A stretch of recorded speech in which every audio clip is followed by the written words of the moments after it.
Well, hello everybody. Welcome to another later edition episode of the Missing Lynx post-game live stream podcasting. I'm Andrew Dukowitz from Zone Coverage, and my voice is a little raspy today because for some reason I just have like a scratchy throat that will not go away. But we power through it, and to power through it with me, Duke Schindler from Valley News Live. How's it going, man?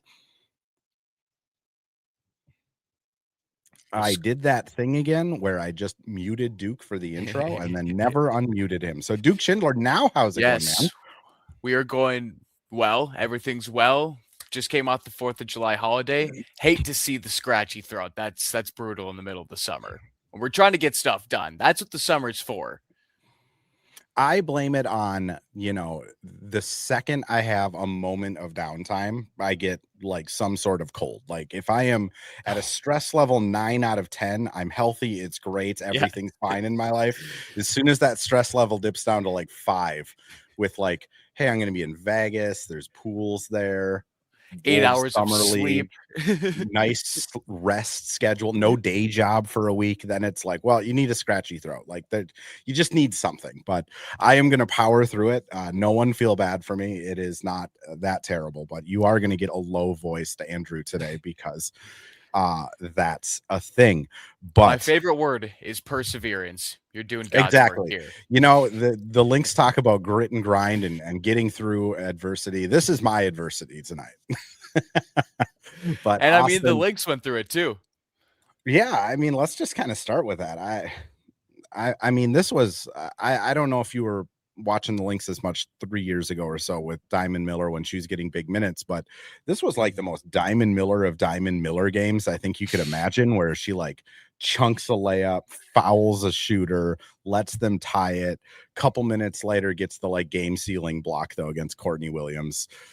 I guess just when you're looking at how this game finished up, like what are your kind of thoughts moving forward for the Lynx?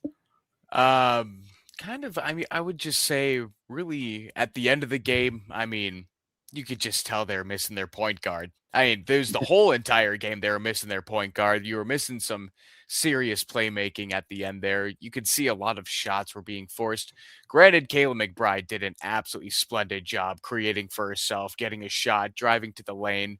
But there was just these mishaps that really happened in the end there that it still kept the game close. And luckily the Sun contradicted with some of their own mishaps to make this like a really entertaining game in the end.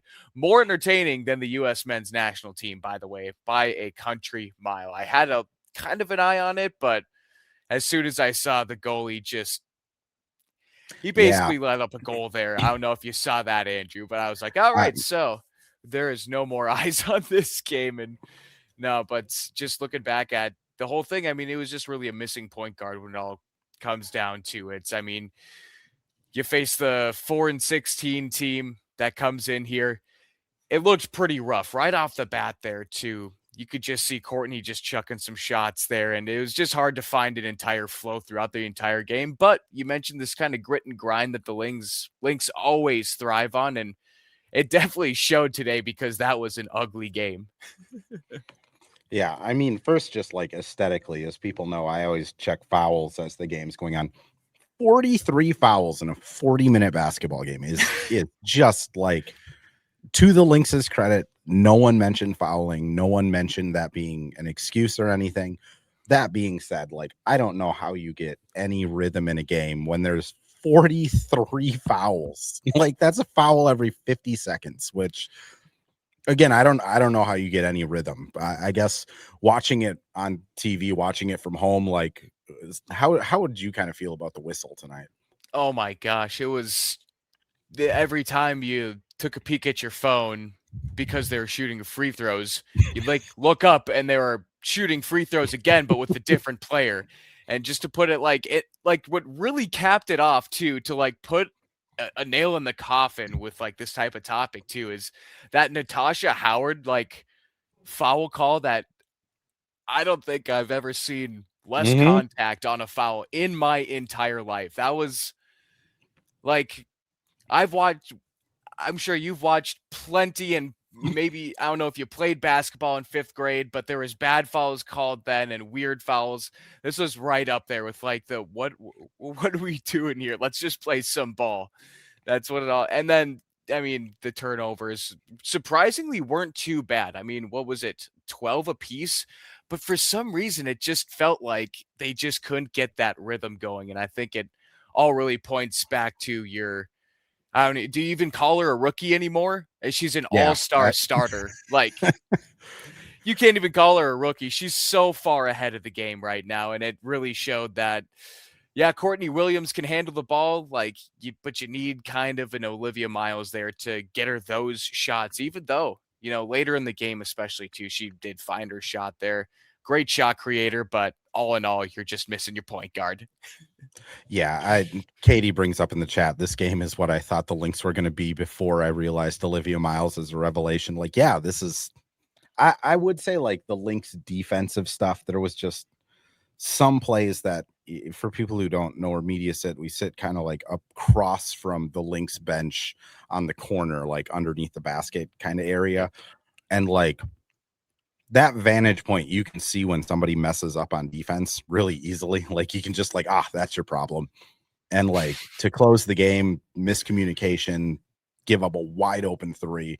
And then they're kind of in the blender and just no one rotates back to Brittany Griner for that kind of layup hook shot to give the Sun the 5-point lead. And it's just like, that was kind of happening all game, where it was just the defensive skew, overcommitting on Griner, someone not rotating. And I mean, credit to the Sun. They kept just hitting every shot when they were open. But at the same time, it's like, I kind of joked to Terry Horseman, the colleague who sits next to me during the games. I was like, I still think the Sun are pretty bad. Like, I don't think I'm leaving this game going like, man, the Sun are really good at basketball. I'm leaving this game like, what in the world happened, right? I mean, somehow the Lynx only lost by 1 here. So you add Olivia Miles, that's probably a 10-point win. You add an MVP candidate, that's a blowout. That's kind of what went through my head, like at just watching this, and I was like, this is definitely a team that's just missing 2 of their stars, and it just looked. And to your point there too, when you just see the mishap on defense, it really seemed like it happened almost every time the Lynx made a bucket. The Kayla McBride like hit a big shot, big 3. Then you committed a stupid foul, you committed a stupid turnover, you let someone cut behind you, get an easy layup. It was just, I don't know what was in their heads today. Like, if you're missing Olivia Miles, you probably shouldn't go in thinking you're still going to win the game. You got to play probably a little harder, but it just felt like all around it was kind of a lackluster effort. Thankfully, Natasha kind of struggled there in that first half, but come the late third and fourth quarter, got up to 18 points. I was seeing her, she was at 11, like not shooting great either. Shout out Dorka though. If she hits 2 more shots, if she doesn't go 1 of 7 from the field, the Lynx win this game. But I'll shout out her because she played those 25 minutes and she played her game. She didn't hesitate on really many things. And, just because the shot didn't go in this time, that doesn't mean it won't go in a few games from now when she, gets a little more miles under her feet and feels a lot more comfortable with the offense here. I mean, you take out Tony, who played really well, Mac and Court, and you look at the rest of the players that got minutes that took a 3. They were 1 for 13. Like that's just tough. Like you said, if Dorka makes a bunny or hits 1 more of those 6 3-point attempts, this is a different game, and I think it's really good. But yeah, just Dorka was an interesting one because I maybe I'm just so like removed from 2024 that I just don't remember her. It's just a distant memory at this point. But like she was really just out on the perimeter. It seemed like she was really trying to just not really drive, which I don't know if that was a game plan thing where it was like, hey, we need to get BG in space and try and go at our offense that way, or if it was, Dorka still just kind of figuring out where she fits in the system. But Natasha Howard kind of did the same thing in the first half, where she was just out on the perimeter.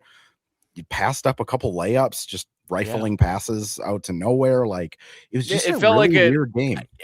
playground type of game. Like, we're just messing around. This is just an exhibition, a scrimmage type of deal. And yeah, you could really see it on the court. It doesn't really give me the depressing like Timberwolves vibes really to it, but it's like, this is like not the team I'm used to watching here, especially when you come into this thing 15-5. You know, you could have made a statement here to get a convincing win without Olivia Miles, without Nafisa, and really show like the league that, hey, we can be down two incredible players and still kick your butt.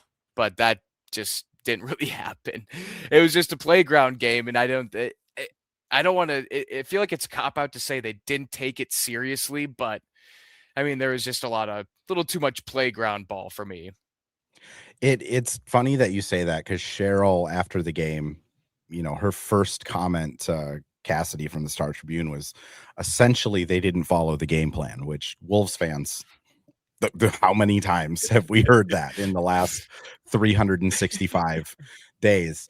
Like, it gave me flashbacks, and I asked the follow-up of like, well, what is the game plan? And Cheryl's like, I'm not going to tell you the game plan. It's like, all right, well, fair. I wouldn't tell you the game plan either. But like, it did kind of feel like they were just, Kayla McBride gave us a little more in depth on that when she talked about just like they didn't get into the ball as much. They didn't deny Griner as much as they wanted to. They didn't like blow up cutback screens and different types of handoffs. Like, on defense, they just didn't do what they kind of knew they should do, which defense is all effort, and BG's like 6'8". Like, I don't know, it probably sucks to play against that. So it's just interesting, because there's this game they lost against New York, and there's pretty similar quotes from Cheryl and the players of just like not feeling like they put their best effort forward against New York.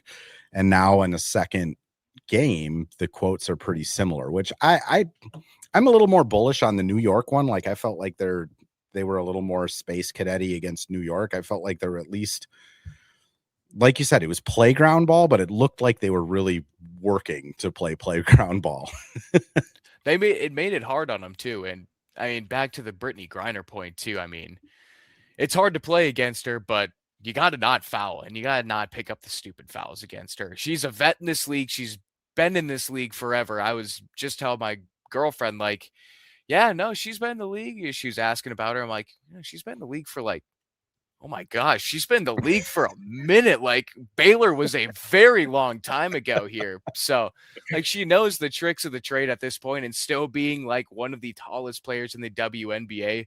Granted, the team itself is 4-16, but Brittany Griner's is a first ballot Hall of Famer more than likely. Like, I mean, she, in ways, like, she helped put the WNBA on the map. Everyone was hyping her up in college, watching her in college, and it was really towards those glory years too, with the Maya Moores and Brittany Griners, coming out there. But a lot of people knew the WNBA because of Brittany Griner. I knew the Lynxs were good, and Brittany Griner was playing in the league back in the day. So, I mean, you just you can't just sit there and like not take that seriously. She knows what she's doing out there, and that's just kind of what it came down to. I think they just saw a 4-16 team, not realizing who was exactly on it. Yeah. I mean, there is a lot of truth to that, of like, this is a weird Connecticut team. They play inside out a lot. BG touches the ball on every possession if they can manage it. And as Truckin kind of says, need to have more attention to details. Like, that might be the simplest answer of, yeah. She's going to touch the ball. So you got to have eyes on her at all times, regardless. One eye on the ball, one eye on Brittany, one eye on your man. Yeah. And it's tough. Like, this is the time in the WNBA season where, like, it's just kind of a drag at this point. But again, I was just going to ask if it was about that time in the season here. We're approaching that All-Star break. It's like, all right, like, let's get to where we want to get. Well, and this year is so weird because you have the All-Star break that's like a week off, basically. I mean, it won't be a week off for most of the Lynx. Like, their staff is going to be coaching it probably, and 3 of their players are probably going to be in it. So, like, also like Courtney and T are going out there, regardless of if they're in it, to stud bud stream and all of that stuff. Like it's going to be that's going to be one break. And then at the end of August, you have the international play break with FIBA. That's going to be about 2.5, 3 weeks or so where the league just shuts down. Like it's just going to be a really weird season for them. And I do think at this point in the year, you can kind of feel it of like, okay, we're ready for a little bit of a break, a reset, get feedback, get everyone healthy. Which again, it's human nature, but effort was there. I felt like I think as Truckin was saying, like the attention to detail is not great, but at least like the effort was there. They seem to be playing hard. I don't know if that came across to you, but kind of where I was sitting at. Yeah, playing hard when they realized their mental mistakes, except they just kept flooding, coming like over and over again. Like, what do we? But I mean, like you said, like, and they just they tried their best to punch back. It wasn't a 1-point game for nothing here. Yeah. I mean, yeah, you just need to, hey, like I'm not like concerned about this by any means here. We've seen teams, take a step back a little bit, but when you got people like Cheryl, like I feel like if things go wrong, I can just like look at the coach and be like, I think she's gonna figure this out. Yeah, that's the trust factor of like they have arguably the best coach in basketball across all genders and just ages, incredible minds on their assistant coaching staff too. Across the board, there's nothing but respect. I mean, the 2 Hall of Famers, they have Eric Tebow, who is the head coach. They have Janelle McCarville. I mean, they really got it. Do want to catch up on chat a little bit here. Carrie Shea says they are so thin at ball handling department. That worries her. Someone also earlier in the chat brought up like they need to get that second developmental contract spot or the second roster spot or whatever. If I had to put money on it, my guess is at some point in the near future, they're going to get Emma Chikova actually like injury exempted and get that contract money back. And then they'll have 3 days to sign a point guard. My guess is they're just kind of waiting to see who gets bought out, because there's always someone that gets cut midseason from a bad team that you wouldn't expect, which maybe it's Skylar Diggins. Who knows? I hear she's open to playing off the bench now. Open might be a stretch, but like I do think they're going to be looking for a guard of some sort, because this game did kind of expose some issues. Raheem brings up Griner forever kills the Lynx, reasons why the Lynx got fouled, but she was one of the ones that killed us in Atlanta last season. She also, like, I know in that playoff series against Phoenix 2 years ago, they kind of retired Diana Taurasi, but BG kind of crushed him in that one as well. Like it's really tough to play against these big players, and like Dorka is a tall human being, but like when you have someone like BG who is just, I don't know what you do. You're just kind of throwing stuff at the wall when she has it going like tonight. I do want to address kind of the injury stuff that people are bringing up as well with Miles and Fee, but I'm going to throw us over to a quick ad read first. Well, hello. Thank you, Livestream Andrew. This is Ad Read Andrew. And today we have Firehawk Construction and Remodeling, the presenting sponsor for the Missing Lynx podcast. Firehawk Construction and Remodeling strives to inspire people to follow their ideas, working with respect and understanding to create a quality, tailored result. Firehawk Construction and Remodeling, located in Blaine and serving in the North Metro area, is here to help you with your building and remodeling needs. I can say personally, thanks to Firehawk Construction and Remodeling, I have a beautiful deck in my backyard and countless projects that I started, they finished. Get started on your new deck or remodel today by calling Isaac at 763-710-5686. And we're back with another ad read. This time for Pence Homes, the presenting sponsor of Hitting the Hardwood Network. From the best tools and technology to transparency throughout the entire process, Nate Pence and the Pence Homes team is the top choice for buyers, sellers, and is proud to support you and your home ownership goals. Get started today by calling 612-308-1122 or by emailing info@pencehomes.com. All right, so let's talk injuries a little bit. I am going to be completely honest for everyone who is asking when Fee and Liv are going to be back. I have been saying that Fee comes back soon for about 4 weeks now. I don't know. I know she's close. She's practicing with like full go in practice. She's shooting the half court shots when we get our media avail. Seems like she's trending in the right direction, but I am just kind of to the point now where it's like it should be any day. Like I'm kind of surprised she didn't play tonight. I'm kind of surprised she didn't play last Friday. What I will say is the Lynx are really trying to do what's right for Fee. And if that's giving her a couple extra days off to make sure everything conditioning wise is 100%, like probably the right call. On the Liv part, post-game New York, Cheryl said it was a cramp. Now, they're doing imaging and making sure that there's nothing serious going on there because I guess it's lingering or something like that, but I would assume she's back sooner rather than later. I mean, she was at shoot around today, looked like she was doing okay. She was jumping up and down off the bench at parts tonight. Like, yep. I just think like when you have a team that has the luxury of being 15-6, why risk anything, right? Yep.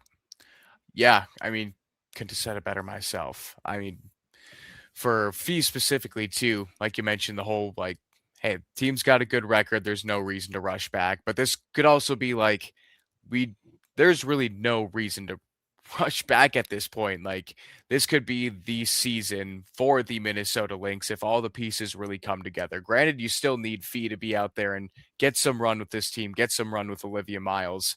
But the more you keep winning and the longer she can kind of bench herself and get as healthy as possible, that's only going to set you up better for a future championship. If that's what your aspirations are going to be, I can't really blame them for taking it easy, not only for Olivia, but also, Fee when it all comes down to it. You need the best player in the biggest moments. You can't mess with double ankle surgery. I have a bum ankle myself. It hurts so much when I roll it. I can't even imagine walking on like double surgery ankles. That's got to be the most painful thing ever. Yeah, again, is there like if the Lynx were 8 in math, 8 and 13, would Fee be back? Like I don't really buy into that a ton, just because like they've been very clear that this is like a set timeline and she's hitting the milestones when she hits them, and they want to make sure everything's okay. Again, isn't there like potential concern? I mean, maybe not concern, but like it's not 100% she returns to the team next season. You got to do right by her at all costs. You just found your next franchise player to play alongside your franchise player. Like there's no reason to just keep pushing the envelope. I just leave it up to her at this point. Absolutely. Well, and that's the thing. She signed a 1-year contract. Like if she gets bad advice from the medical team, comes back too early, breaks her ankle, or like she might be gone. ACL, that could be something that sticks in a mind in free agency. So like I think they're handling it the right way. I think it's also just, frustrating from a fan perspective and a media perspective of just like waiting for this thing that you want to see happen, which do you think the players are kind of, I was just going to ask this before, do you think the players are even feeling what the fans are feeling too? Like not that like, I don't know how to explain it, but like we just want feedback. We, as bad as you guys want feedback, we do as well. The players want her back as well. Because it kind of felt like that tonight. It's just like, oh my gosh, like we would not be having these problems if Fee was back.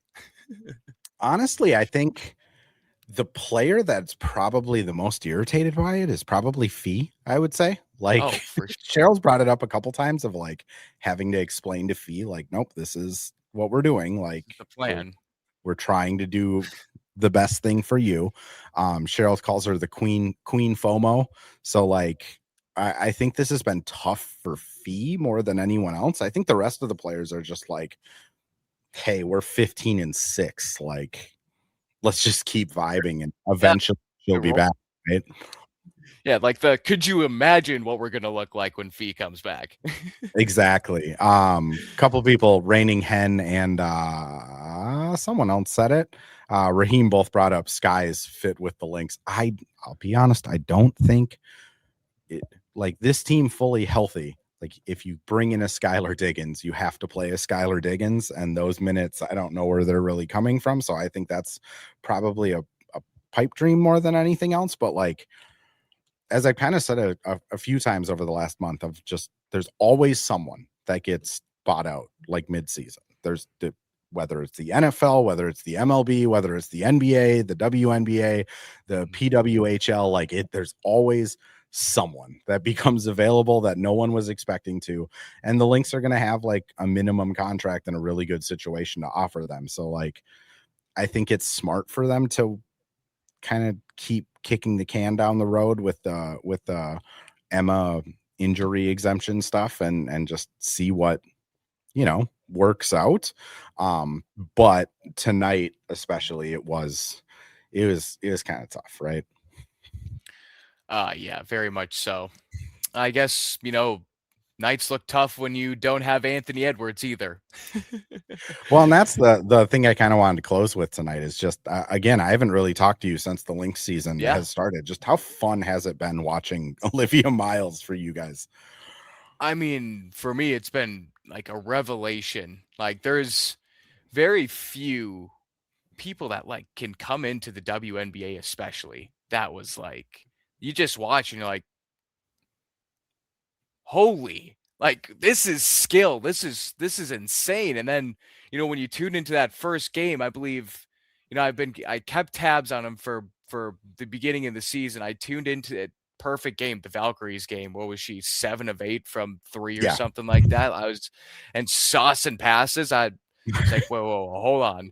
Checked her 3-point shooting percentage at the time. It wasn't great, but you could see the potential there, and you could see the confidence just oozing from her. And she's not afraid. She barks back at players like she's like I don't want to say it's a mini ant, maybe attitude wise, not quite game style wise. Like she's got, I can't even like picture that's how much of an anomaly she seems to me, at least this season. I don't even have a comparison for the sauce, for the confidence, for the quick trigger when she needs to get a bucket, or the savviness around the bucket to not take the layup, but wrap it around the defender for like a drop off assist. Like the IQ is off the charts. I really don't remember like a player, NBA or WNBA, that literally came into the league with this type of IQ that has blown me away. Like I can't believe it's year one.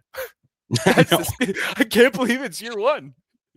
That's like the craziest. I have to keep going back to it too, of like, she's played 20 games in the WNBA and she's all-star starter. I mean, my opinion, she's the second best point guard in the league behind Paige. Yeah. 20 games into a career.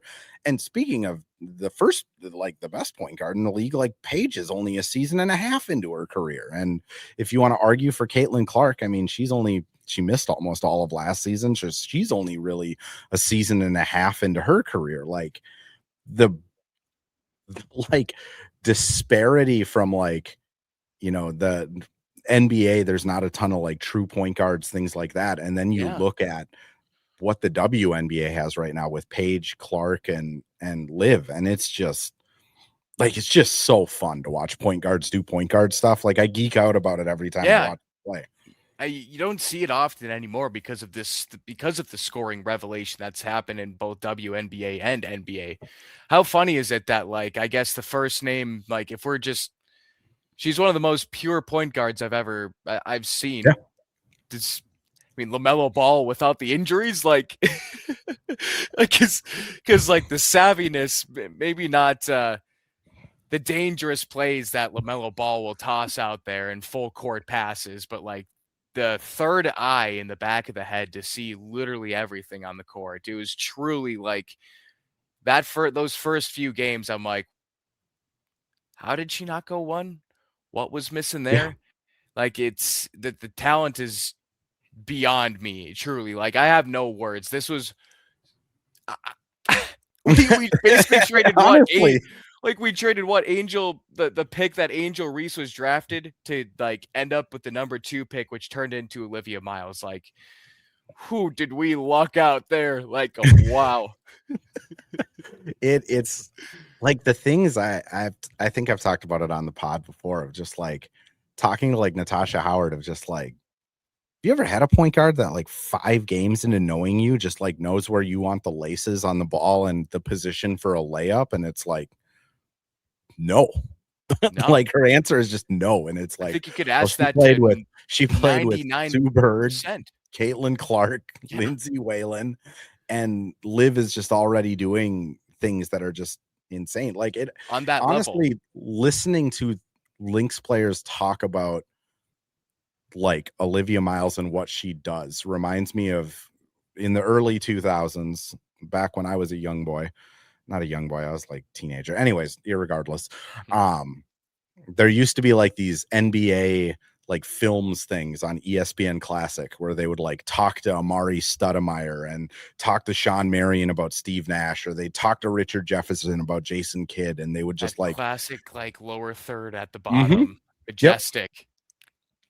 But like they would talk about like how Jason Kidd traded to New Jersey, and first day in practice he's sitting there saying like, where do you like the laces if I throw you a corner pass? Like if I'm throwing you a lob on a fast break, like where do you want me to aim on the backboard? And Jefferson was like, I was always a guy that liked to have a running jump, so I'd have him throw it before the rim so I could catch it and go in. Whereas Kenyon Martin was more of like a pogo stick where you could just lob it straight up and he would go and grab it and put it down. Yeah. Like Kerry Kittles liked having the laces a different way than Jefferson did. And it's like, that's the type of stuff they're talking about with Liv. And the difference is like Jason Kidd was like 29 when these things were coming out, like 8 years in the league, and Liv is 20 games in doing stuff that literally like NBA players of my youth were sitting there saying like, this is why these guys are insane. Like those are the things where it's like, I can't even put like a ceiling on it at this point. It's just it's Liv's league and we're all living in it. I am very much okay with that. If a point guard ever asked me, where do you want the laces on the ball? I would just be like, dude, just get me it right in the pocket. Like, I'll figure it out if you just get me into the pocket here. Like, laces, I am not advanced like that. No, thank you. Just give me it right on the money there. Really? They said that already about her? That's extremely advanced. Again, it's like those are the things. Like I played point guard when I played, and it's like I couldn't even like pass a ball where the laces were going anyway that I wanted to see it. And it's just like the fact that like we weren't even looking at the laces, we're just trying to get it there. Right. Like it was just like, I hope my arm strength's good enough. And then you have like these computer brains where it's like, if I throw a bounce pass with this amount of spin, it'll hit the deck, laces will be this way, and it'll be like right in her waist pocket. And it's like, how? She I can't remember what game it was, but she tried a pass from the wing that pretty much bounced at the free throw line. She tried to sneak it into the post, ended up being a turnover, but I was like, the fact that you can see that is like, as a rookie, that's generational. That's like, I don't think like half the point guards in the NBA could see that type of pass like in their lane. There's only a handful. Again, there's like a handful across all of basketball. Like it's, I keep just kind of getting the like stumped. Do you ever on it just laugh like, wow, you'll see Olivia Miles do something, especially when you're in house too. Do you ever just go, she's a rookie? There's been some passes where she's like, can't remember what there was one play. It was I can't remember what team it was, but like she was driving up the floor and she just like looked directly at I think it was Dallaire in the corner, like the near side corner. And while looking at Dallaire, you could just see like the post defender kind of sag out towards Dallaire. And then she just put this like wicked spin on the ball where the pass went like kind of kitty corner and then skipped like directly to the left into Natasha Howard. And it's like, so she's just like using her eyes like a quarterback to lure a safety over to the corner and then putting like a ridiculous like schoolyard skip pass directly into a player. And it's like sorcery. Again, I don't know what you do. Like if you're a defender, like I don't know what you do about that. I mean, my thing too is like, how do you even learn that? Do you just process everything different like than most people? Are you like in the 1% of the population that can just see life like that? Like it's just I don't know how you could even like learn that or like develop that type of knowledge. It just has to be a type of feel that you have for the game. And that, like we said, it only comes out like once in a generation here. And I mean, like let's hope she has a very healthy career because we could be watching like the most sick basketball player, literally, like our eyes have seen. Like, there's two things I'd love to see back in basketball: pure point guard play and the mid-range jumper. The mid-range is a layup if you grind. Both. Yes, it's a layup if you grind. You do that, it goes in every time, and she's just doing it all. Like, it's fun to see like a player that develops from inside out. I feel like like especially in the NBA, they don't really do that much anymore. It's you're driving to the lane, you're getting a layup, you're dunking on someone, or you're getting a three. Like, see her just be really, really good finishing in the lane, and then just take it out to the midi if she needs to. And then if she really needs to, she can go like 7 of 8 from 3 in a game if she, really wants to. Like, that's okay. I'm okay with that. Like a 3-level score is really nice in your rookie year. Yeah. How does it even develop from here? I mean, again, that's the scary part is like she's 4 years away from her prime. Like this is, I said it a couple times when like Sloan Martin was on the pod a couple weeks back of just like, this is the worst Olivia Miles is going to be as a professional player. And she might be in the top 5 players of the league already. Like it's wild to your kind of point in question. Pack Mentality asked the same thing. I wonder how she found out. Yeah, like I was just gonna say, like, how do you just know? Like, wait, do you just think you have a special power at that point? Do you like how do you even process? Well, and that's like a few people have asked her about it, like in press conference settings, where they're like, how do you get better at, like, how do you perfect this stuff? And her answer has always been the same. She's just like, it's a God-given talent. I can't explain it. And then it's just like, so are you just like Spider-Man? Like you just have like a spidey sense of like everything that's going around you. And like, honestly, that's kind of what it sounds like is it's just, when you talk to these players that are like this, whether it was, Taurasi, whether it's Sue Bird, I haven't gotten the chance to talk to Chelsea Gray a ton, but like you talk to players that are like this, and they really can't explain it. It's just like, yeah, I know they're going to be open and I know I can do it. And it's like, okay, I guess maybe that's like, the secret question you ask in interviews of like, what's your superpower and how do you use it? And like a lot of people can point to film, but I point to Olivia Miles only played 20 games. Like, I know. Like, I know that I know the film room wasn't like as crazy as it is in Minnesota in TCU. Like it's literally just has to be something that you just pick up, you see, you just kind of know the game, or like, I don't know, maybe she played multiple positions in high school or something where she kind of knows where a wing is, or maybe she's just a point guard savant and just knows where good basketball places to be are, and where to lead players and how to get them to those good basketball places where they can either take a jump shot or take a dribble drive, just setting them up for something that is very efficient. It's funny you say like that because she's a big 2K player. So I asked her on the record what her builds are in 2K, and she's like, "Oh, I'm a center build," and it's like, huh. And then, What do you like, do? as Jude brings up, soccer teaches space. Like, she did play soccer growing up as well as basketball, but it's just like she's just such a like fascinating person. Of like, how do you're a center when you're playing 2K in the rec? Like, what are we doing here? Like, do you just Centers, not want the do you not yeah. want the responsibility when you're having fun? She's just so satisfied with like 20 boards a game, like 6 offensive putbacks. That's all right. She wants to feel what pack mentality. She wants to feel what it like for a to be the roller on a pick and roll for once. Well, and that's at first when I asked her, I was like, "Oh, okay, so she's just like a casual player." And I was like, "So are you like a stretch?" And she's like, "No, I have multiple builds." And it's like, "Oh, okay, so you're like multiple builds of She centers. games. You're Yeah. you're playing that more than I am because I have one build of a point guard and it's not very good." But Austin, we're hitting that 40-minute mark. Duke, Austin, I feel like I interchange that all the time. But Duke, we're hitting that 40-minute mark. Where can people find you? Anything you have coming out that you'd like to plug? The floor is yours, sir. Yes, sir.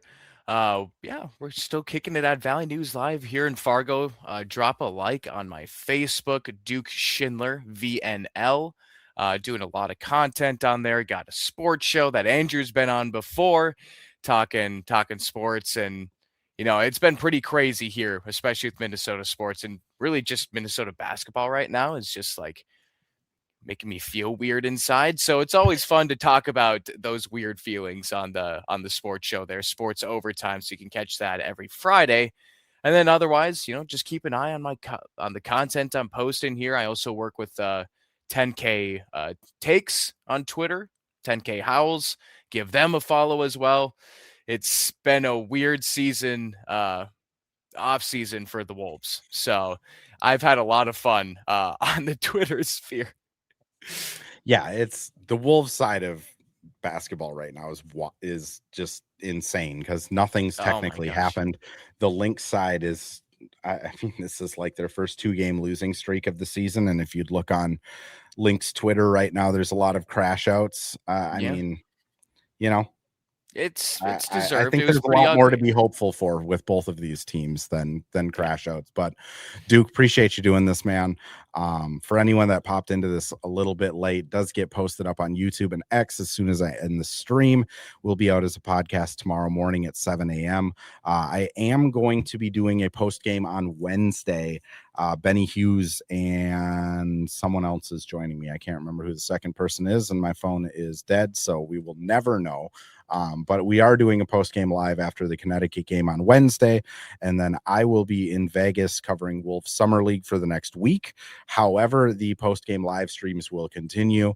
I'm going to be doing them just from Vegas. So the home game against New York, if you want like in-house coverage, Terry Horseman, Britt Robinson, both awesome, are going to be here. But I will be in Vegas. I think Cassidy is going to be on vacation, and half of the beat is going to be probably away for Fee's return.